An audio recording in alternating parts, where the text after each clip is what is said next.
Hi, I'm David Hall, and I'm a parishioner at the Cathedral of Christ the King in Atlanta.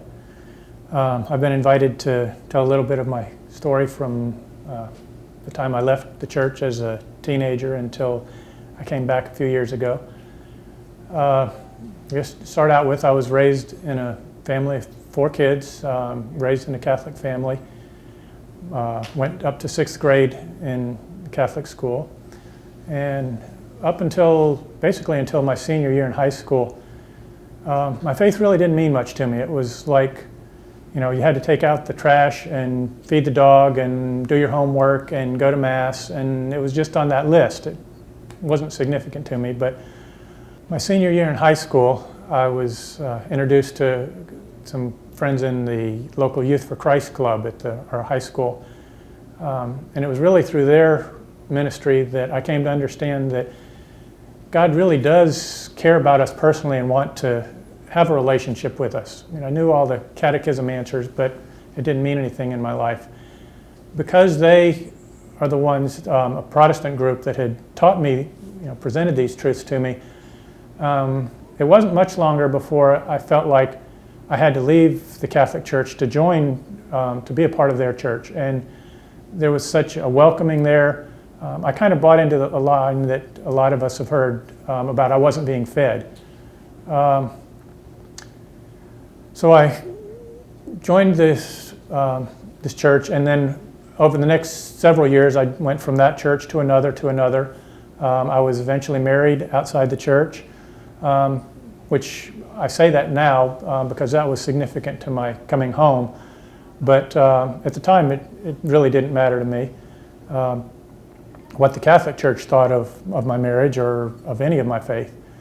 But my parents, especially my parents, continued faithful in their Catholic belief and their prayers for me. In the long run, at one point, Dad challenged me with my understanding of the Scriptures. He asked me to read John 6, the Bread of Life discourse. And it probably took about a year for that to kick in, but it really challenged me to answer one question, because all of the churches that I had been in looked at communion as a token or a representative or a symbol of Christ here on earth. And I understood the covenant bonds that were exemplified by it, but Dad really challenged me to consider the Catholic Church's teaching that this bread and this wine actually becomes the same person who walked around in Bethlehem, in Nazareth, in Jerusalem 2,000 years ago. This bread is that person. Now, I would not fall down and worship another person, so why would I fall down and worship this bread? And yet, if this bread really is God Himself, how can I not worship Him there? That challenge really started my consideration of the Catholic Church. Shortly after a few different other churches I was in, there were a number of scandals there that made me question their individual teachings on marriage, marriage and divorce, considered my own marriage and how did it stand before God. And I started to care about things that I felt were important. And these, coincidentally, were things that the Catholic Church claimed to have answers on the nature of the sacraments, on the nature of our marriage, on the important things in my life. So as God was drawing me to start to care about those things, it was about that time I moved to the Atlanta area. The local Catholic church, I went to the closest one, and I told the pastor there, I said, as a Protestant, I understand my heritage is still with the Catholic Church. And so, not that I'm interested in the Catholic Church and coming back, although if God wants me to, I'd be willing to. But I still want to learn more about it just to understand my heritage. So where would you recommend I go to learn more about Catholics who really are Catholics? I don't mean the ones that sit in pews every Sunday or Christmas and Easter, but where do I really learn about the Catholic faith?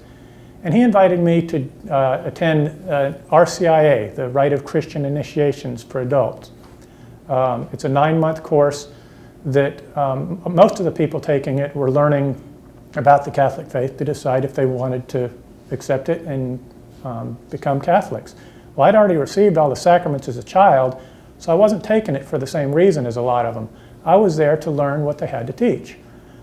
So I did that, and at the end of that 9 months, there was a lot of soul searching in the interim, but at the end of that 9 months, I really came to believe that, as we've heard, Christ is either who he says he is, he's either liar, lunatic, or Lord. I came to believe that the church is what she claims to be. Either the church is a liar, she's crazy, or she is his bride. And I couldn't reject her without rejecting Christ. I came to believe that there is one true church. I came to believe that the Eucharist wasn't Jesus because I believed in it. The Eucharist became Jesus, and because that was true, I had better believe in it. I came to believe that a lot of the teachings that I had believed for much of my life were very relativistic and very dependent on what I believed or you believed, and that just didn't hold water. And so I came to realize that the Catholic Church was the only place that I found any integrity across all of their teachings on marriage, on the sacraments, on the Eucharist, on Christ himself, on forgiveness. You go down the list. That took a lot of soul searching, but finally I came to believe that and come back to the church. That's not a happily ever after story there, but at that point, the graces from that obedience to Christ and the humility to come back and accept his truth and let him change me have changed a world of things for me, and given me a foundation that I can build from there. If you feel a call in your heart to grab hold of the truth, I would challenge you to at least give a shot to the one who says, I am the way, the truth, and the life. Come back to the church and listen to what she's got to say.